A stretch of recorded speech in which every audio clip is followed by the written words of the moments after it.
What is up everyone? In today's video I'm going to show you how to fix message notification not working in Realme C75x. So let's start the video. First of all, open settings. In settings, scroll down and click on apps. After clicking on apps, then scroll down, click on app management, and then scroll down and find messages app.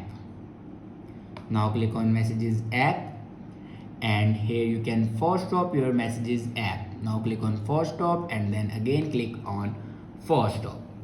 After force stop your messages app, then go back to the main page of your settings and click on sounds and vibration.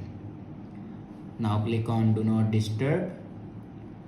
Now here you can check your do not disturb. If you turn on your do not disturb, then turn it off. After turn off your do not disturb, then go back and scroll down and click on system and update. Now click on backup and reset and click on reset phone. Now here you can see the option reset all settings. Now click on it. Now here enter your password to reset all your settings. It will never destroy any other data like photos, videos and other personal data. It will only reset your settings. After doing these steps, your problem will be fixed. I hope this video is helpful for you. Thanks for watching.